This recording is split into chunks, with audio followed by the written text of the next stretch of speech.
The Opium Wars.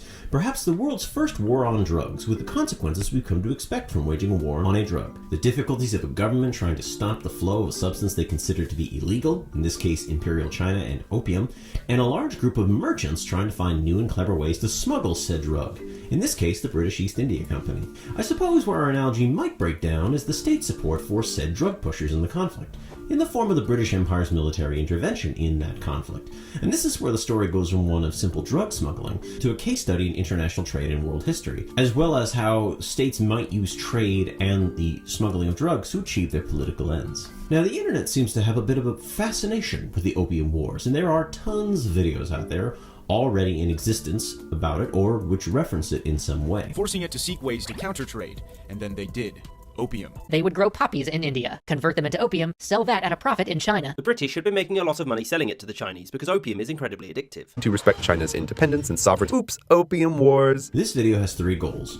To explain the economic context of the Opium Wars, to explore the reasons why the British even declared war, and to explore how the Opium War is a turning point in human history, as the Opium Wars are considered by many historians to be a pivotal moment in human history. Why? Well, stick around and let's find out.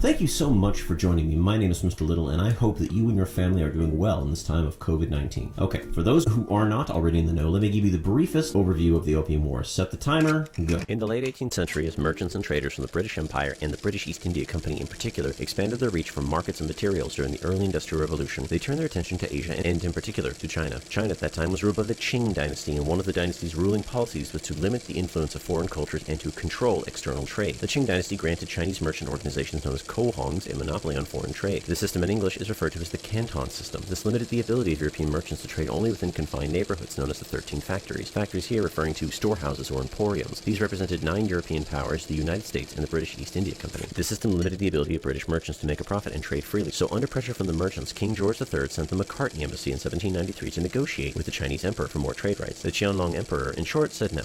This rejection has sometimes been described as an unwillingness to engage with the outside world, but the British were asking for, quote, a small unfortified island near Chusan for the residence of British traders, storage of goods, and the outfitting of ships. This demand for land from China could not have come as anything other than a massive shock to the imperial court. Many commentators have also pointed to the kowtow question, that of British Representative George Macartney refusing to conduct the traditional kowtow before the Qianlong Emperor. However, this story, interesting as it is, did not have any bearing on the work of the embassy itself and probably did not change the decision of the emperor, so I will not explore it further. Anyways, because British manufactured goods such as wool and textiles were not popular in China, the British East India Company had to settle for using silver, which resulted in a major outflow of precious metals from the British East India Company and from Britain in general. The East India Company looked for alternatives and found one in opium, and began to trade opium to China as early as 1803. Opium is a drug used for medical purposes, but it is also highly addictive. In the United States today, we are grappling with an opioid crisis due to the easy availability of that drug. The Chinese emperor outlawed opium in 1839 and sought to crack down on the smuggling, sending Administrator Lin Se-shu. This led to a conflict with the East India Company merchants, and Lin Se-shu besieged the 13 factories until the merchants turned over the opium. The British naval officer and administrator of trade in the region for Great Britain, Charles Elliot, negotiated an end to the siege and surrender of the opium, which Lin Se-shu then had destroyed. Following the opium's destruction, the British merchants appealed to Parliament for financial compensation. In retaliation, the British sent a military force which after a short war emerged victorious. The result was the end of the Canton system and a transfer of Hong Kong to the British,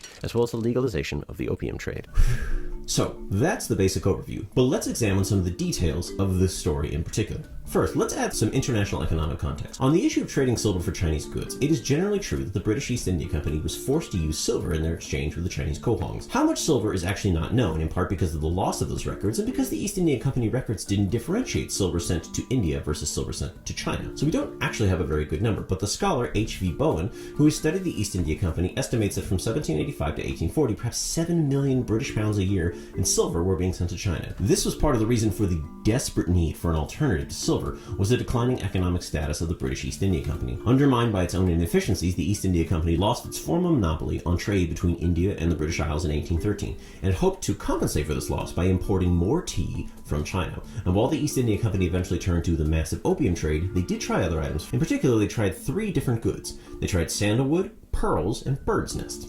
Now, sandalwood is a special type of tree that grows in and around tropical climates. The wood is a popular choice for incense sticks, and the tree's oils could be used to perfumes. Merchants from the East Indian Company fanned out across the Pacific looking for islands that might have sandalwood. They would find an island, strip it of all its sandalwood, and then move on to the next one. For example, in Fiji, the trade in sandalwood began in 1804, but by 1813 the supply of sandalwood trees was gone. The Pacific Islands were brought into the world economy in this way, but that's a story for another day. Now, bird's nest refers to exactly that, an edible bird's nest that are created by the swiftlets from Southeast Asia. These swiftlets create a protein-rich nest material from their own saliva, which is usually mounted on cave walls. These nests are most famously seen in bird's nest soup, where the nest is dissolved into a soup. It gives it an extra texture and flavor. You may have seen this at a Chinese restaurant. Pearls were acquired by the East India Company from what is now the southern Philippines, trading with the Sulu Sultanate, all too happy to trade pearls for guns to fight their eternal enemy, the Spanish. The reason why none of these items presented an alternative to silver was the rarity and difficulty of controlling production. Trees take years to grow, pearls have to be harvested with special skills, and finding bird's nests means searching out jungles and caves. This was not going to be profitable in the long term. Compare this with opium, which could be grown en masse on a farm, was easy to store in a warehouse for a long period of time, and could be easily packed. Now, the East India Company actually ruled parts of India, and so even better for them was that their agents in India were mostly Marwari and Gujarati merchant financiers, who promoted opium cultivation among the peasants. This was in their own interest, of course. These sakukars, or moneylenders, they made money off the peasants, but the big picture was that this made opium production on a large scale much easier. The East India Company began to export opium to China, beginning in the early 1800s, and tried to crack down on other merchants doing the same thing until they lost their monopoly in 1813. Yes, opium is addictive, but that's not the whole story. Opium was easier to produce and ship than the alternatives. If the British had failed to get opium in large quantities to China, it is unlikely there would have been a major shift in demand. Second is the question of why did the British Empire even declare war to begin with? Now, I mentioned that Commissioner Lin Se-shu destroyed 1,000 metric tons of opium over 3 weeks, valued at about a little over 2 million British pounds. Now, those British merchants appealed to the British Parliament after the destruction of their opium for financial compensation. Now, what right did they have to do that? After all, they had violated the laws of China. Remember that British naval officer, Charles Elliot? Well, he made a crucial decision in his negotiation to end the siege of the 13 factories. He promised the British merchants that the British government would compensate them. In a note dated 1839, he said, quote, "It is especially to be understood that proof of British property in the value of all British-owned opium surrendered to me, agreeable to this notice, shall be determined upon principle, and in a manner hereafter to be defined by Her Majesty's government." End quote. This is why they appealed to the British government for financial compensation, and the question was hotly debated in the British Parliament in 1840. Some thought compensation was unnecessary. For example, John Camhobhouse, who was in charge of overseeing the British East India Company on behalf of the British government, rejected the idea of compensation altogether from the Chinese or the British government, stating, quote, "The Chinese would be justified in seizing and shutting up and depriving of food another 100 of our countrymen without the sacrifice of either humanity, religion, or justice, and indeed in treating them in any way they pleased, because they asserted that the others of their countrymen had infringed the municipal laws of their country." However, it was the force and personality of Foreign Secretary Henry John Temple, known more commonly as Lord Palmerston, which helped carry the day for the compensation case. Palmerston dominated British politics between 1830 and 1860. He is behind many of Britain's foreign adventures during the time, including the Crimean Wars, tightening their rule over India, and the Opium Wars. Now, Palmerston made his case that China should compensate the merchants. His argument rested on the claim that the Chinese had violated diplomatic law by besieging Charles Elliot and the 13 factories. Quote,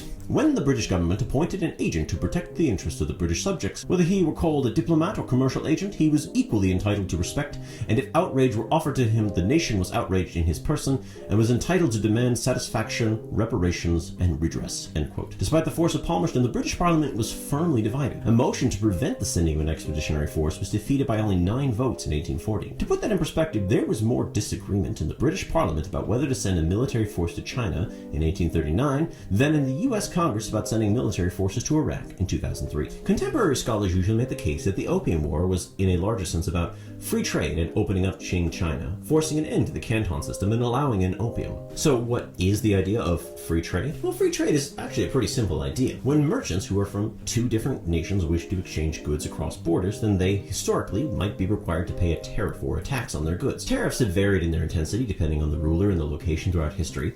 A free trade agreement would be so those tariffs do not exist. The opposite of free trade is known as either mercantilism or protectionism, when nations seek to maximize their exports and have as few imports as possible via tariffs and taxes. A major policy during the age of colonization, where, for example, Spain made it illegal for its colonies to trade with one another, only directly with Spain. Historically, free trade has not been the norm officially, though considering the weak reach of some early states, there was probably a good deal of ancient free trade. Palmerston himself denied the accusation of a free trade crusade.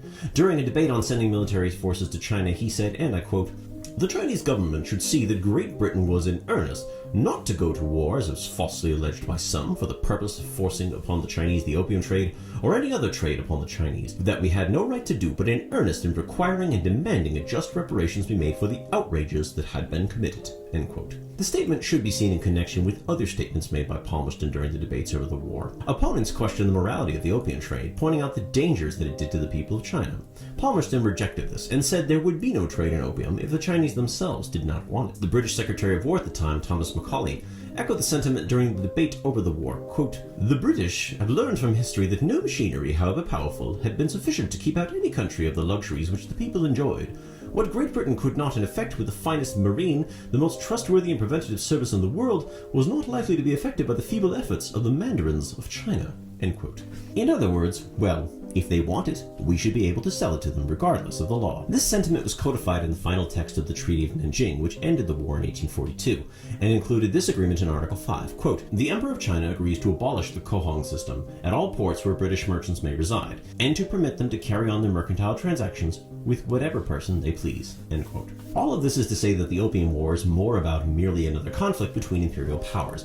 It ought to be seen as a broader war over broader trade policies. The British did get the island of Hong Kong out of the whole affair, and promptly it became a base for the further trade in opium. Which brings me to the third point, the Opium War as a turning point in human history. In Chinese political history, the Opium Wars are the beginning of the Century of Humiliation. Following the Opium Wars, other nations sought to wrest concessions from China. This included extraterritoriality or legal immunity for foreign subjects, the right to build railroads and other infrastructure, and have control over that infrastructure, as well as the right to exploit certain areas under that power's influence. A quick look at this map will show you where these various spheres of influence were located. The impact of the Century of Humiliation has shaped Chinese politics ever since. Every political leader since the Chinese Revolution of 1911 has gestured at this 100-year period as the reason China needs to be militarily strong and territorially integral. Like, for example, why there would be such a political controversy over a small island off the coast of China. In British political history, the Opium Wars would be one of the first but not the last of the wars the British Empire waged in the name of free trade, either directly or indirectly. Other examples include the Ashanti Wars, the Second Anglo-Burma War, and this would also not be the last time the British used the threat of force to open a nation's economy, such as the Bowring Treaty with Siam in 1854. It is not a stretch to declare that the British used free trade as a cudgel to threaten other nations into compliance with their trade policy. In other words, trade with us or we shoot. While some scholars use the Opium Wars as a jumping-off point for the age of imperialism, I would argue the Opium Wars are even more important as the jumping-off point for what I call the first age of free trade. During this time, the major European powers, starting with Great Britain and then gradually expanding to most of the continental powers, removed trade barriers between each other as they industrialized and as they expanded their own political power into Africa and Asia, used free trade as a justification for their expansion. Free trade can be seen in imperial propaganda, usually being one of the ways in which a Western power brings civilization to another part of the world. In this respect, it would not be a stretch to describe the Opium Wars as a turning point in political and economic history. I sincerely hope you found that interesting, and if you enjoyed this video, then why not consider subscribing so we can continue to learn things together. And if you'd like to know more, you can always catch me on Twitch, or you can join the Discord as well. Links are in the description. But I want to thank you so much for joining me. My name is Mr. Little, and I'll see you next time.